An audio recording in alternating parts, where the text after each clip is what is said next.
My name is Ethan Cole, and I had 4 girlfriends who didn't know about each other. Not 2. Not 3. 4. If you think that sounds exhausting, you're right. But I was good at it. Really good. People call guys like me players. I preferred efficient. Sophie was my Tuesday. Law student, sharp as a blade, always 3 steps ahead of everyone except me. We met at a coffee shop where she was highlighting a textbook like it owed her money. "You're staring," she said, not looking up. "I'm admiring your focus. Try again." "I'm admiring you." She smirked. "Better." That smirk cost me nothing and got me everything. Mia was my Thursday. An artist. All paint-stained fingers and wild laughter. We met at a gallery show, hers actually, though I hadn't known that when I complimented the wrong painting. "That one's not mine," she'd said, amused instead of offended. "Then show me yours." She had. It was chaos on canvas, and somehow I understood it better than I understood most people. "You get it," she whispered later, like I'd passed some secret test. I hadn't gotten anything. I just learned to nod at the right moments. Chloe was my Sunday. A schoolteacher, soft-spoken, the kind of woman who remembered how you took your coffee after one visit. She scared me a little, if I'm honest. Not because she was intense, but because she was real. No games. No riddles. Just kindness, plain and steady. "You always seem like you're somewhere else," she told me once, tracing circles on my arm. "I'm right here." "No," she said gently. "You're not." She was the only one who ever noticed. I made sure she didn't notice twice. Then there was Grace. My secret. My most dangerous Saturday. Wealthy, guarded, engaged to me, yes, engaged, though almost no one knew it. Grace didn't do public. Grace did control. "You're mine, Ethan," she said once, calm as ice. "Not theirs. Mine. Only yours." I'd lied, smooth as ever. She'd studied me a long moment, like she was deciding whether to believe it. "Good," she finally said, "because I don't share." If she'd known how much sharing I was actually doing, Grace would have buried me somewhere expensive. Here's the thing people don't understand about running 4 relationships at once. It's not about being irresistible. It's about being organized. Separate calendars. Separate stories. Never mixing up the details. Sophie thought I worked late on Thursdays. Mia thought Sundays were for my family stuff. Chloe thought Tuesdays were my gym nights. And Grace thought Saturdays were the only day that mattered, because Grace thought she was the only one who existed. My best friend Daniel called it insane. "One day, man," he told me over beers, shaking his head. "One day this whole thing collapses." "It won't. It always does." "Not to me." I grinned, feeling invincible. "I'm the exception." Daniel just looked at me the way you look at someone standing too close to a cliff edge, laughing at the wind. "You're not special, Ethan. You're just lucky. And luck runs out." I didn't listen. Why would I? Everything was working. For women, for lives, for different versions of me, and not one of them had ever crossed paths. Until the night my phone buzzed 4 times in a row. "Sophie. Dinner Friday? Miss you. Mia. Come to my show tonight? Need my inspiration there. Chloe. Made your favorite. Come over after work? Grace. Dinner. My place. Don't be late. We need to talk about the wedding." For messages. For women. Won me. I laughed out loud. Alone in my apartment. Staring at the screen like it was the funniest thing in the world. "Look at you," I said to my reflection in the dark phone screen. "King of the world." I had no idea the world was about to collapse in on itself and take me down with it. The gala was Daniel's idea. Networking, he called it. I called it a room full of open bars and easy conversation. I never should have gone. I spotted Sophie first, near the entrance, in a black dress that made her look like she belonged on a magazine cover. "You didn't tell me you'd be here," I said, kissing her cheek. "Client invited me." She smiled. Small world. Too small, as it turned out, because across the room, Mia was laughing at something. Paint-stained hands wrapped around a champagne glass, looking completely out of place and completely herself. My stomach dropped. "Ethan?" Sophie followed my gaze. "You know her?" Old friend, I said too fast. Then I saw Chloe by the dessert table, quiet as always, scanning the crowd like she was looking for someone. Looking for me. And then, worst of all, Grace, standing near the stage in red, unmistakable, the kind of woman a room organizes itself around. For women, one room, 0 exits. Ethan. Mia's voice cut through the noise as she walked toward us, smile fading. Who's this? Mia. This isn't. Sophie, Sophie said, extending a hand out of pure instinct, still smiling. How do you know Ethan? How do I know him? Mia laughed, but there was no humor in it. I'm his girlfriend. The room didn't stop, but my heart did. I'm sorry, Sophie said slowly, hand dropping. His girlfriend. Since when do you? Mia started. 2 years, Sophie said, staring at me now, understanding dawning like a storm cloud. 2 years, Ethan. Sophie, let me explain. Explain what? Chloe's voice, soft, but it cracked louder than any shout. She'd walked over, plate of dessert forgotten, eyes wide and glassy. Ethan? What is this? Chloe, you told me you loved me, she whispered. Not a scream. Worse than a scream. You told me. I do. How many? Sophie's voice was ice now. How many of us are there, Ethan? Silence. That silence answered for me. 3, Mia said, doing the math in real time, eyes darting between us. There's 3 of us right here. Is that everyone? I opened my mouth. Nothing came out, because across the room, Grace was walking toward us, slow and deliberate, and I knew this was about to get so much worse. Ethan, Grace said, arriving like a queen surveying a collapsing kingdom. Care to introduce me to your friends? Grace, this isn't a good time. I'm his fiancée, Grace said calmly to no one and everyone. Since we're doing introductions. The word landed like a bomb. Fiancé. Sophie's laugh was sharp, broken glass. Fiancé. Of course there's a fiancé. Ethan. Mia's eyes were filling now, disbelief curdling into fury. Tell me this isn't real. Tell me you didn't. I can explain everything. Can you? Mia's voice cracked across the entire gala. Heads turned. Conversations died. Can you explain 4 girlfriends, Ethan? Can you explain lying to all of us for years? The room was staring now. Waiters frozen. Strangers whispering. You're disgusting, Sophie said quietly.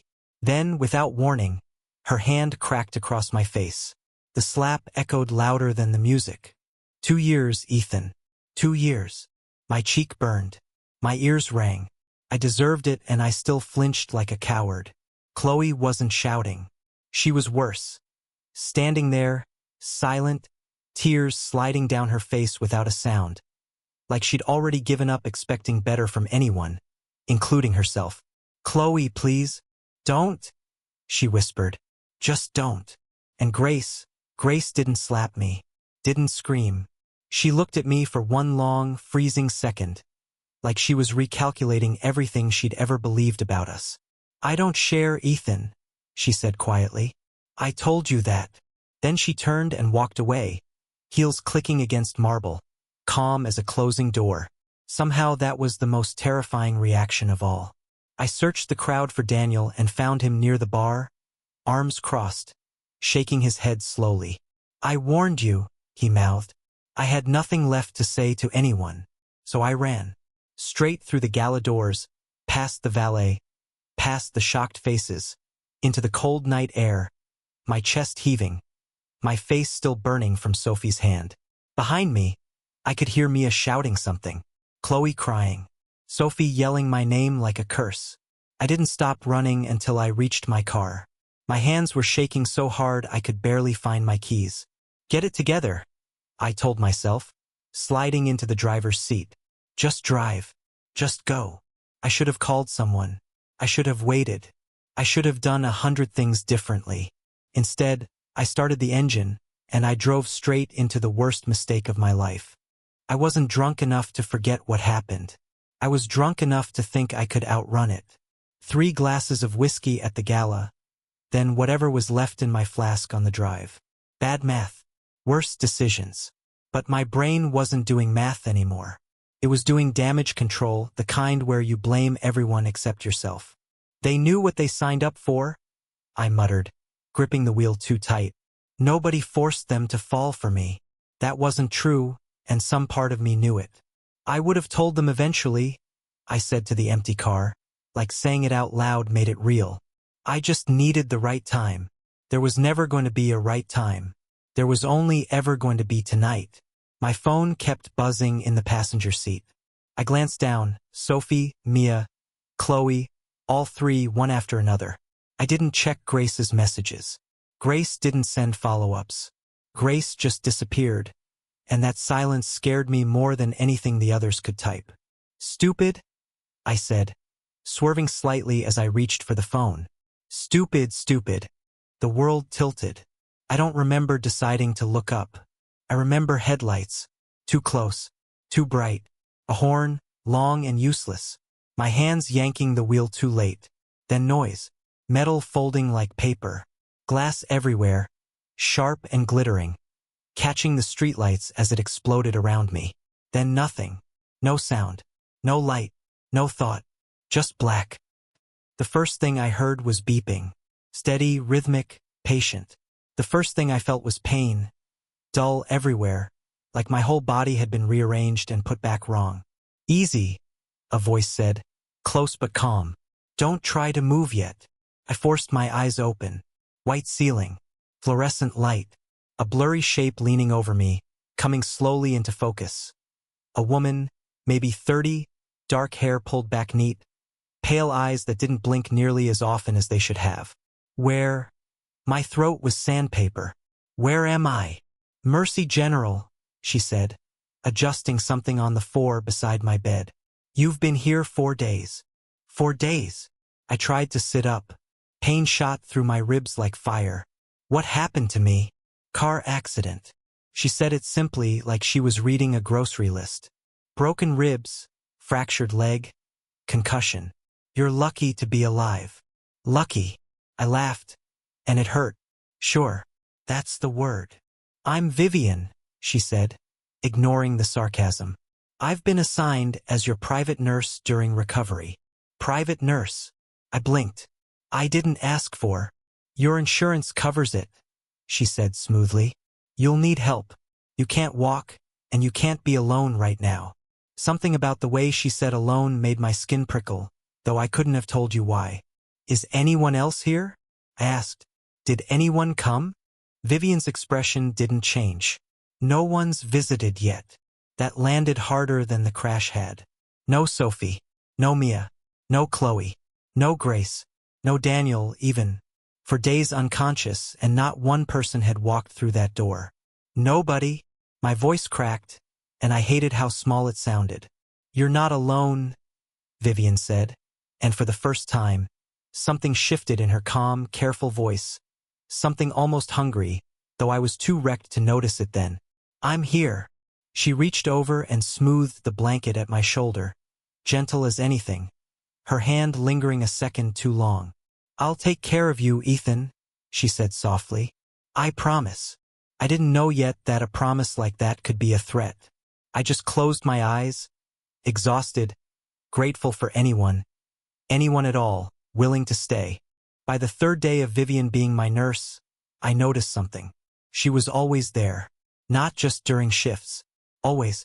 Don't you have other patients? I asked, watching her adjust my for the second time that hour, though it hadn't needed adjusting. You're my priority, she said simply. That's not really an answer. She smiled, small and unreadable. I requested to be assigned solely to you. Head trauma cases need consistency. Lucky me, I said, though I meant it. I was grateful. I had nobody else. How are you feeling today? She asked, settling into the chair beside my bed like she lived there. Like garbage. Ribs hurt. Legs worse. That's normal at this stage. She checked something on her tablet. You were engaged, weren't you? Grace. I believe her name was. I froze. How do you know Grace's name? I never told you that. You talk in your sleep, she said easily, not looking up. Lots of names, actually. Sophie, Mia, Chloe, Grace. A pause.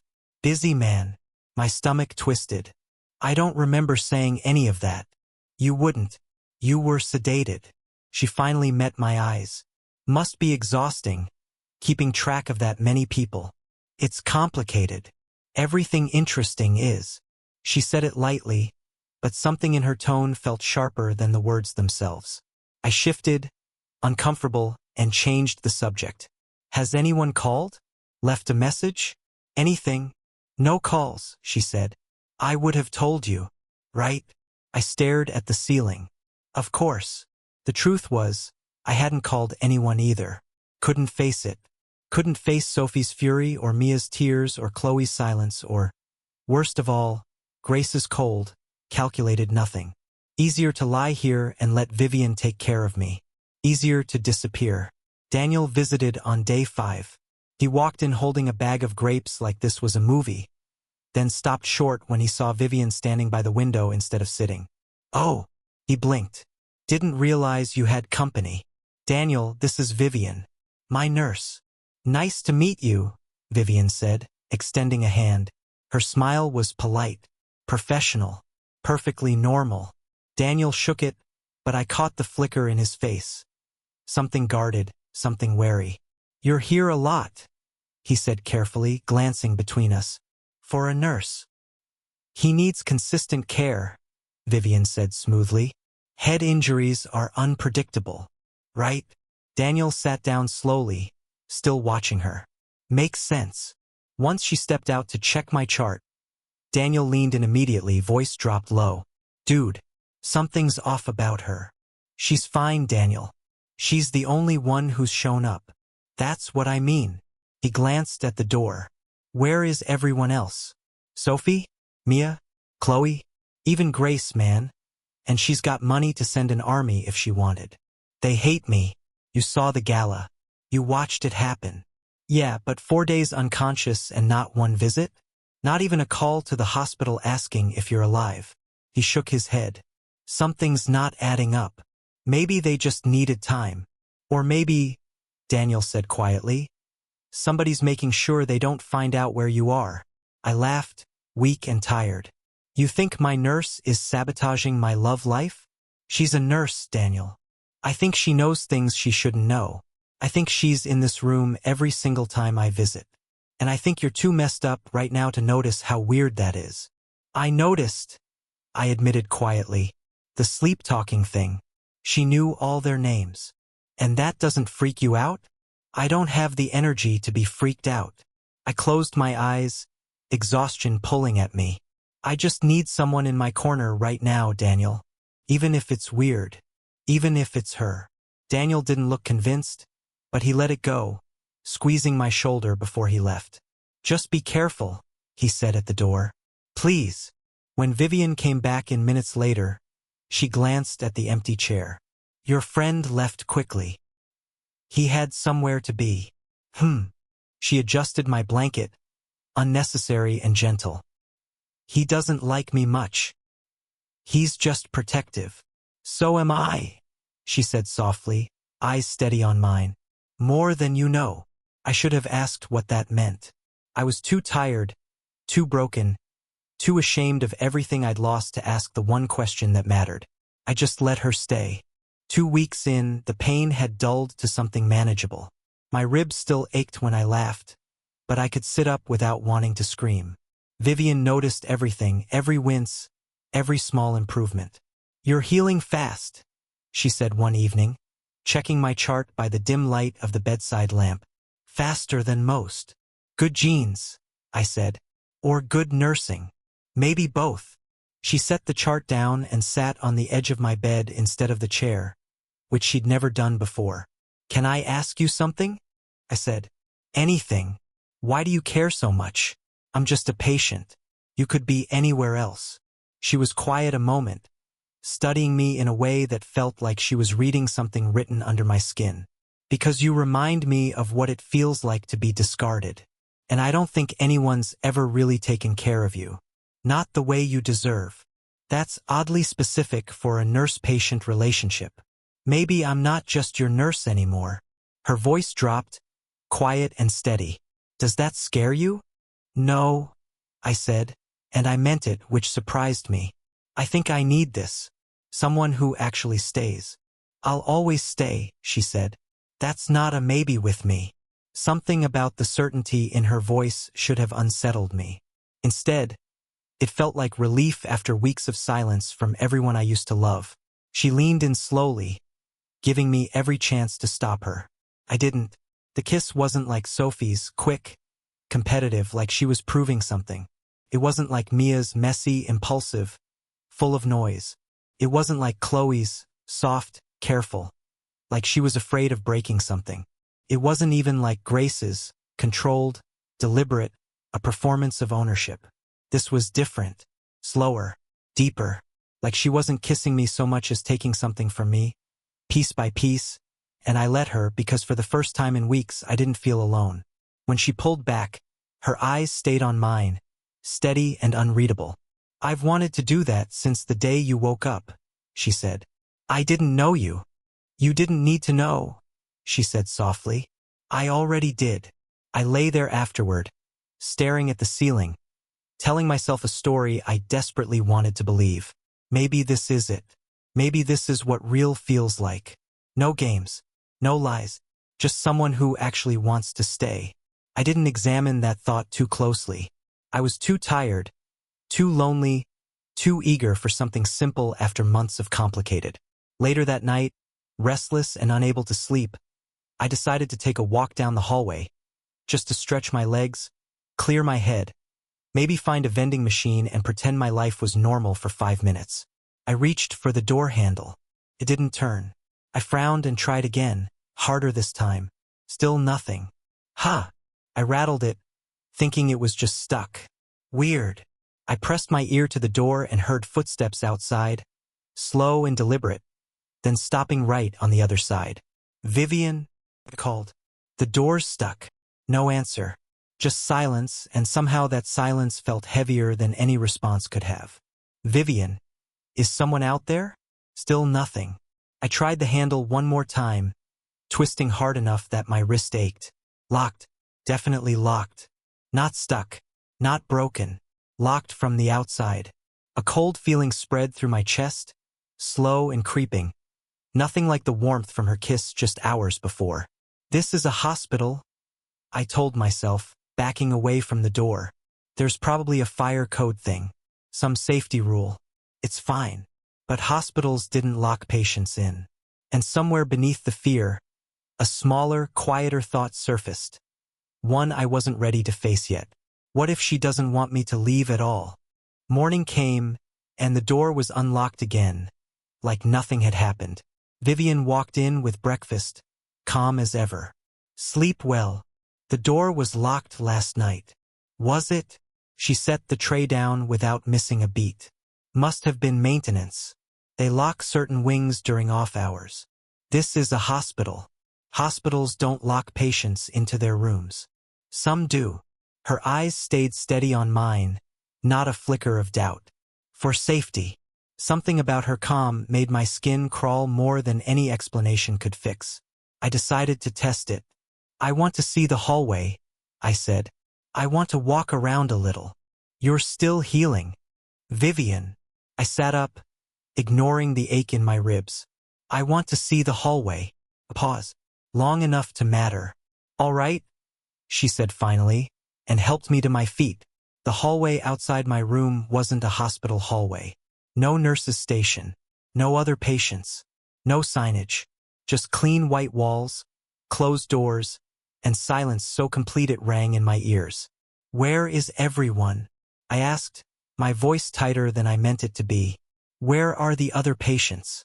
The doctors. This is a private wing, Vivian said smoothly. For high-priority recovery. This isn't Mercy General. My heart started pounding. Is it?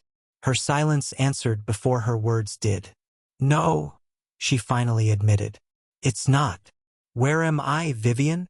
Somewhere safe, she said. Somewhere no one can hurt you again. Hurt me. I stared at her.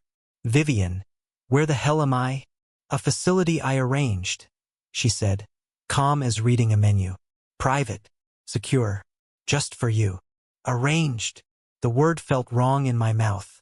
Arranged how? With whose money? Whose permission? Does it matter? She stepped closer. You're healing. You're safe. You're finally mine to take care of, without four other women pulling you in different directions. The room tilted, and it had nothing to do with my injuries. How long have I been here? Not at Mercy General, here wherever here is. Since the second day, she said simply. I had you transferred quickly, before anyone could interfere. Interfere with what? My voice cracked. Vivian, what did you do? She looked at me for a long moment, something shifting behind her calm eyes. Not guilt, but almost pride. I saved you, she said. From all of them.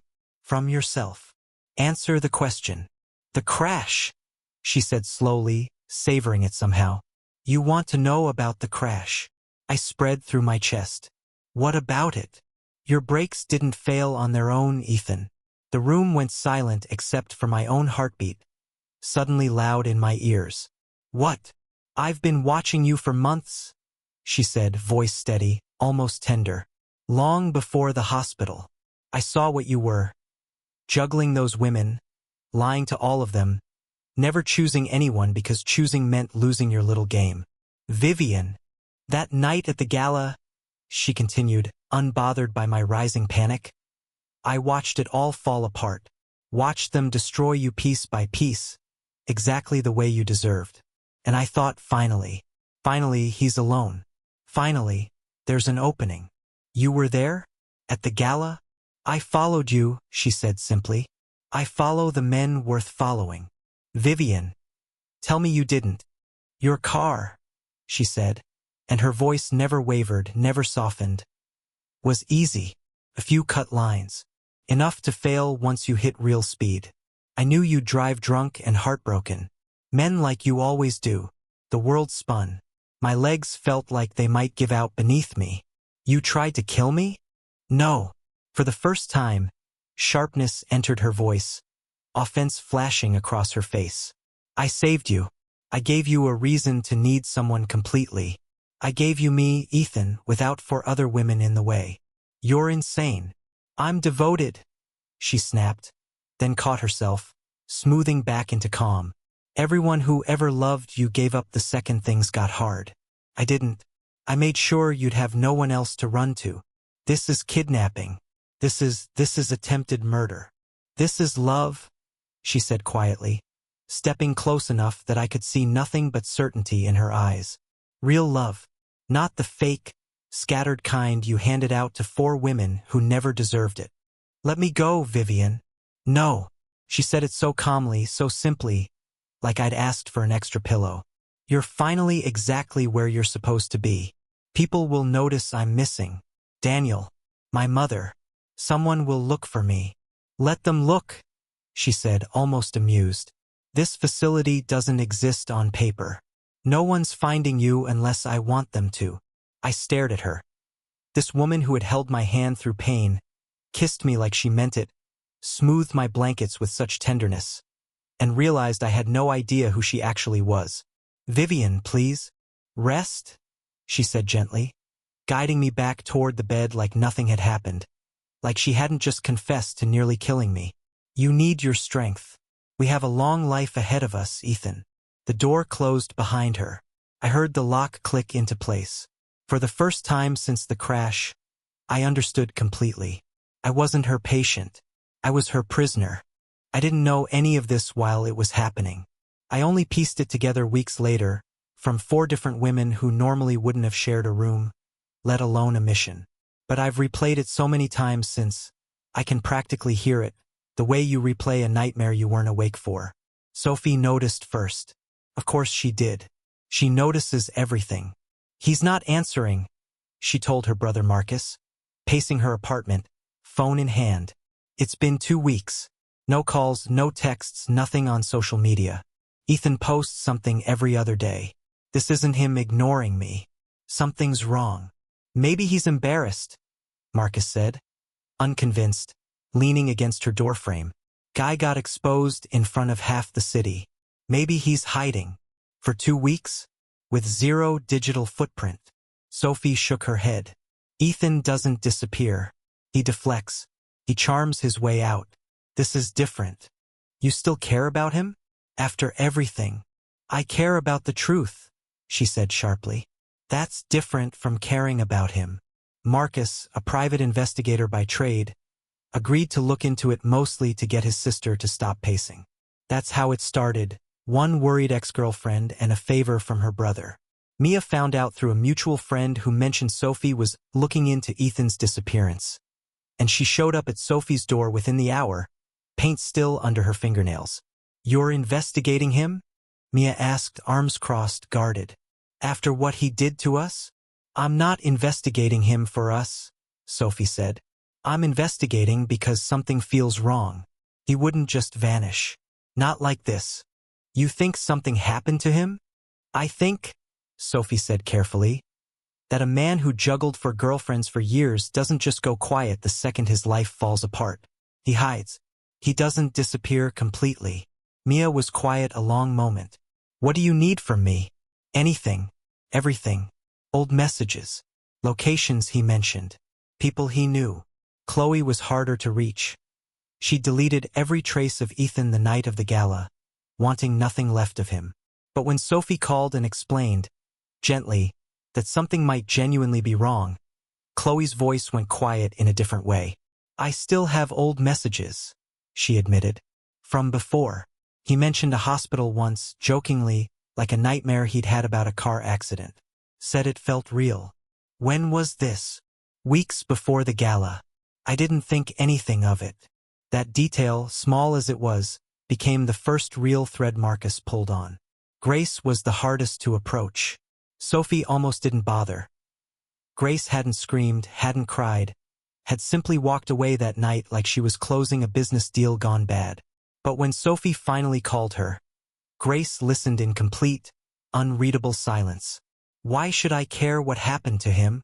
Grace asked flatly. You don't have to care about him, Sophie said. But if something happened, if someone did something to him, don't you want to know? A long pause. What do you need? Grace finally asked. Resources. Contacts. Whatever gets this investigated faster. Send me the number, Grace said. I'll handle it quietly. I don't do public messes. Within a day, an anonymous, generous contribution appeared in Marcus's investigation budget. No note, no name. Sophie didn't have to ask who it was from. Around the same time, Carol Cole walked into a police station, hands shaking, photo of her son clutched to her chest. My son is missing, she told the officer at the desk. Ethan Cole. He was in a car accident weeks ago, and then he just vanished from the hospital records. No one can tell me where he is. Ma'am, if he checked out against medical advice. He didn't check out, Carol said, voice breaking. Someone checked him out. There's a difference, and I need someone to understand that difference before it's too late. For women who hated each other, a worried mother, a skeptical investigator slowly becoming a believer. None of them knew Vivian's name yet, but somewhere in that tangle of hurt, suspicion, and reluctant cooperation, the search that would eventually find me had already begun. Closing in slowly, thread by thread, toward a facility that officially didn't exist. I'd spent years getting women to believe things that weren't true. I figured Vivian would be no different. I was wrong, but it took me a few days to learn that.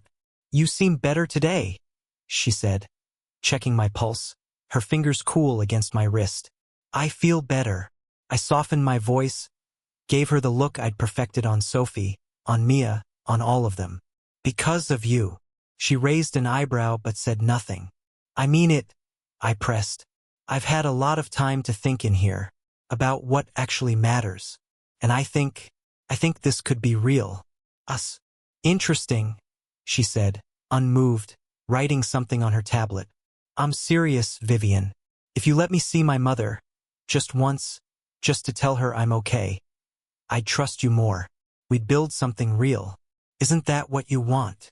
She set the tablet down slowly and looked at me, and for the first time, Something like amusement flickered across her face.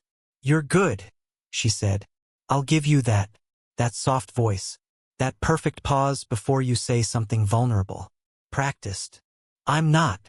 You did this with all 4 of them, didn't you?" She tilted her head. Told each one exactly what she needed to hear. Sophie needed intelligence matched.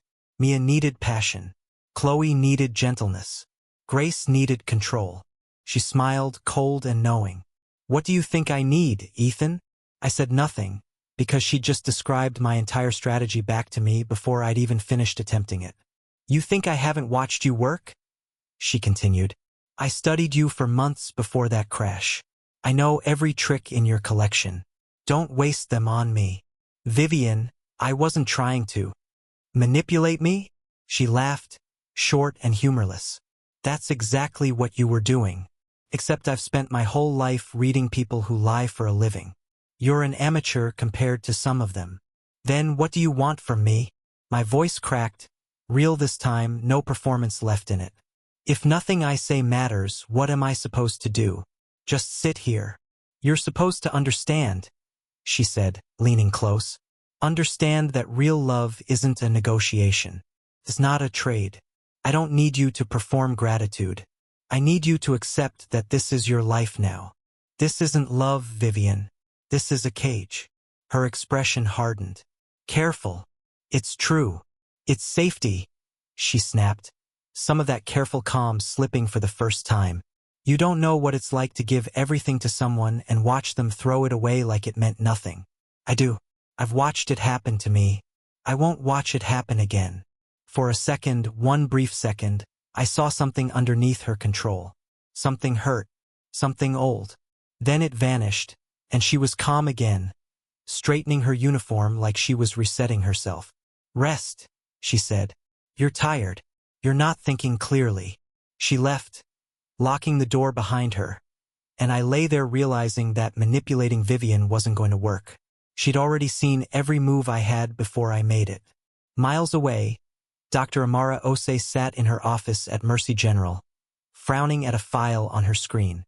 "That's strange," she murmured to herself, scrolling through transfer records.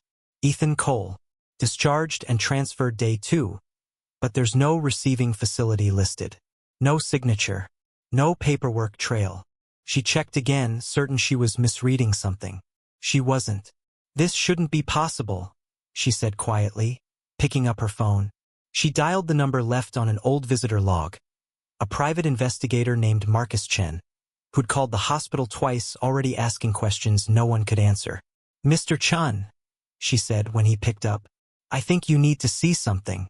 A patient transfer that doesn't officially exist." "Which patient?" "Ethan Cole," she said, "and whoever authorized his transfer went to a lot of trouble to make sure no one would ever find him." On the other end, she heard papers shuffling. Marcus, already reaching for a pen. "Send me everything you have," he said. "We might have just found our first real lead." I heard the commotion before I understood what it meant. Voices, raised and overlapping, echoing down a hallway that had only ever known silence. "That's her." Sophie's voice, sharp and certain. "That's the nurse from the hospital photos." "Where is he?" Mia, louder, angrier. "Where's Ethan?" I struggled upright, heart pounding, sure I was imagining it. Some fever dream born out of weeks of isolation. Then the lock clicked, and the door swung open, and Marcus stepped through first, badge-like investigator ID raised, followed by Sophie, Mia, Chloe, and, impossibly, Grace, cold fury written across her composed face. "Ethan." Sophie's voice cracked, relief and rage tangled together. "Oh my God. Look at you. You're actually here?" I whispered, disbelief thick in my throat. "All of you. Don't get used to it," Grace said flatly, though her eyes lingered on me a second longer than her tone suggested. Behind them, Vivian appeared in the doorway, and for the first time since I'd met her, her calm finally cracked. "You shouldn't be here," she said, voice unsteady. "This is a private facility. You're trespassing."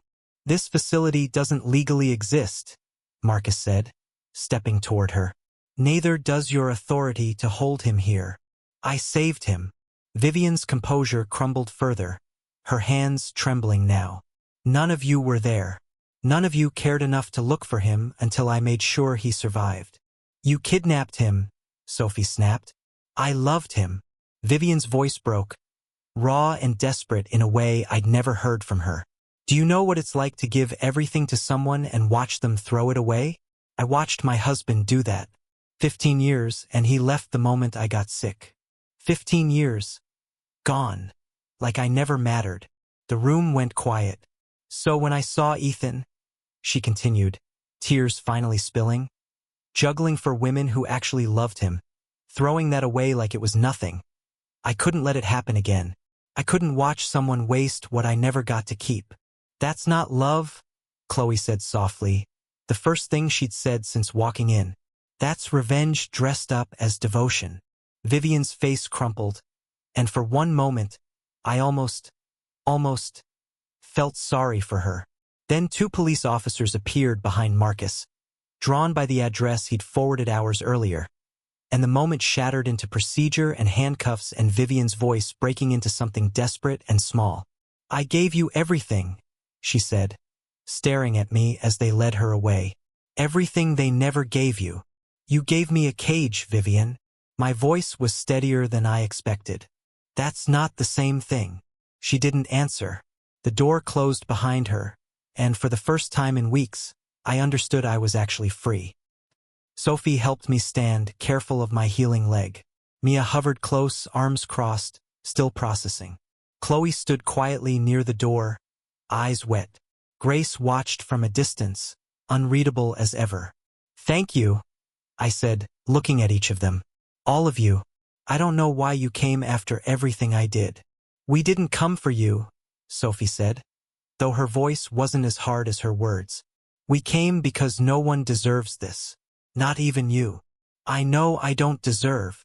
You don't, Mia cut in. But we're not monsters, Ethan. We're just not idiots either. This doesn't undo anything. I understand. Grace stepped forward last, studying me with the same calculating look she'd given me the night everything fell apart. You're free, she said simply. What you do with that is your problem now, not ours. She turned and walked away, exactly like she had that night at the gala. Steady, controlled, final. Chloe lingered a moment longer than the others, like she wanted to say something kind and couldn't find the words. Finally, she just squeezed my hand once, gently, and let go. Get better, Ethan, she whispered. Really better, not just healed. Then she was gone too, leaving me standing in a hallway that finally, truly, had an open door. I'd spent my whole life running games I thought I controlled. I walked out that day understanding, for the first time, how much I never had. 3 months later, I lived alone in a small apartment that didn't have room for anyone else's secrets. No calendars to juggle. No stories to keep straight. Just me, finally, with nothing to hide behind. Sophie showed up on a Tuesday, which felt fitting, somehow. I'm not here for us, she said, standing in my doorway, arms crossed.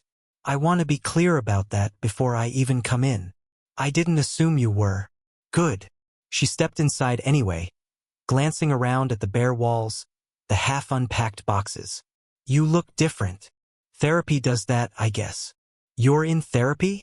Something flickered across her face. Surprise, maybe respect. Twice a week, trying to figure out why I thought lying to 4 people was easier than being honest with one. She was quiet a moment. I didn't come to forgive you, Ethan. I wasn't expecting you to.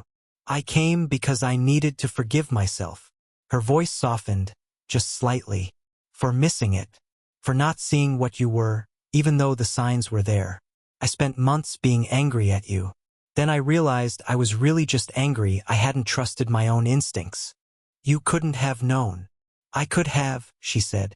I just didn't want to. She looked at me steadily. That's on me, not you. Sophie. I'm not staying, she said, cutting me off gently. I just needed to say that out loud, to your face, and then close the door on it. For real this time. I understand. She left without hugging me, without softness. But there was something almost peaceful in the way she walked away, like she'd set something down she'd been carrying too long. A week later, a letter arrived. No return address, but I recognized Chloe's handwriting immediately. Careful, neat, the same way she used to write notes on my coffee cups. Ethan, I heard what happened. All of it.